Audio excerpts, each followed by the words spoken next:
So, Toby, welcome. It's good to see you. Thanks for being with us this morning.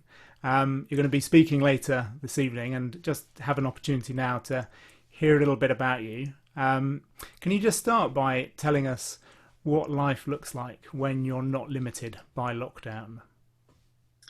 It's quite hard to remember. Well, life, generally speaking, is I live in Bristol. I'm a vicar of a church called St Nicholas in the centre of Bristol. I'm married to Jill. We have a little boy called Barney who's 2, and you can probably hear him in the background. He is very lively, but he's great. So yeah, we moved here 2 years ago from London, and where I was for about 10 years working at Holy Trinity Brompton in London. Yeah, and then we felt the call to move to Bristol, start a church, plant a church from scratch, and had this opportunity. The Bishop of Bristol invited us to come down and reopen an old building which was closed since the war as a church. So it's quite exciting to reopen it as a church again. And we sort of had a little small growing congregation there in the last couple of years. And that's our life at the moment. Great, fantastic. So one of the great things about these talks this week is that everybody giving a talk has had some connection to the Stewards Trust in their life. Stewards Trust has been part of their faith journey, part of their faith story. So I wonder if you'd just like to tell us a little bit about your connection to the Stewards Trust. Yeah, it was funny. I was thinking about this the other day. Someone came up on Instagram who I haven't seen for probably 20 years, who I met on my first Stewards Trust house party, which is when I was 11 years old. So my family, one brother, both parents, we decided to go to this thing that we'd never heard about before, Stewards Trust. We had one family who we knew well, we lived in Oxford, who said, "Do you want to come along to this thing?" So I remember going along thinking, I don't really know. I didn't really like meeting new people aged 11. I was quite sort of like, I just stick to myself. So not thinking, oh God, what's this going to be like? But it was amazing. And what's weird is to look at photos. I went through my mum's photo album the other day and went to visit her for the first time in 3 months after lockdown. She's been on her own. But I was looking through some photos, and there was all these photos of me aged 11 with all these friends, many of whom I'm still friends with now, which is, 33 years ago. Wow. Yeah. So, and in terms of faith, I mean, it's probably one of the biggest influences in my life. We grew up in a Christian family and went to church, but I had that inevitable. I think that's why age 11, this was a good timing, because I'd probably given up on Sunday school and didn't really like church. But actually there found, I particularly loved the leaders, the helpers who kind of looked after us, who were very normal, down to earth, but they were passionate about Jesus. And that really, I don't know, had a big influence on me, and I think kept me coming back, and many, many years of house parties followed. And ended up working for the Stewards Trust, I think?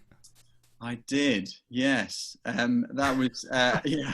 I mean, basically, the impact, I mean, I don't want to overstate it, but it was huge throughout my school years, particularly at boarding school, having a set of friends who I used to go and hang out with, couldn't wait to see, who had a faith in Jesus as well. And that made a big impact on me at school. And then, so when I finished university, I actually thought, I'd love to be able to give something back to kids who are in the same situation that I was in. I ended up working for the Stewards Trust for 3 years, doing schools work, a bit of stuff with universities as well.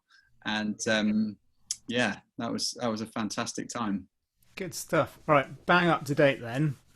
Can you give us one piece of wisdom that you've picked up during lockdown?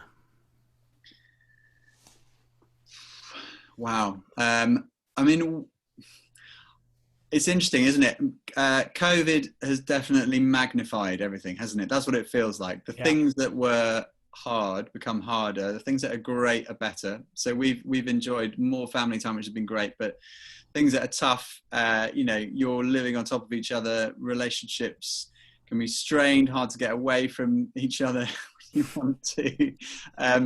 And I suppose I think it really brings out your character. I suppose that's what it feels like. And I think that thing of sort of shows your true colours a little bit. the thing I've been reading and meditating on a lot is the fruit of the Spirit. Love, joy, peace.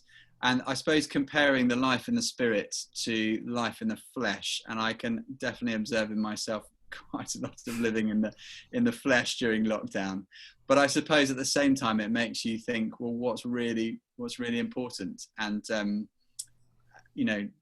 trying to develop some of those characteristics that Jesus has through allowing the Holy Spirit to sort of take your bad attitudes and turn them into much more godly ones. So I suppose I wouldn't have wished that on anyone, but I wonder whether actually God's been at work working on the character in the private where people can't see. But that's certainly been the case for me. Brilliant. And so following on from that, what about one hope that you might have for sort of a post-COVID future when we emerge from lockdown fully? Well, one of the patterns I've gone into, which is phoning my mum every day at 8:30, which we used to not see each other for ages, and then we'd have a sort of 3-hour catch-up call. And anyway, it was never quite long enough. That has really changed. And I really value time with family, and I don't really want to lose that. Equally, we've had to make our church all online, and that's been super exciting because we've had so many more people joining in from all over the place. And my mum's one. But I think there have been other people who aren't related to me who've joined in. But that's been super exciting. So I think we're sort of thinking, wow, we want to make the most of this. Let's carry on. We don't want to ever go back. I think, personally, it's to try and keep those family connections going. And but I think in terms of church and all that, try and go with it and change and not go backwards. Brilliant.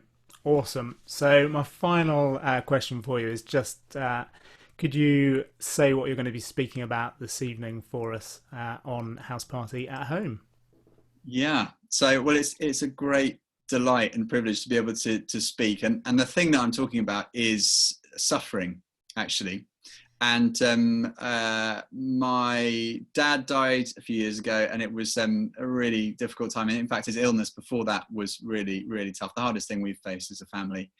And I think being in lockdown brings all those things, magnifies those things a bit more. So I think trying to deal with sort of grief from a long time ago, but at the same time wrestling with why has God allowed him to die, why pain, why suffering, but also, why COVID, why all that stuff, what's going on there.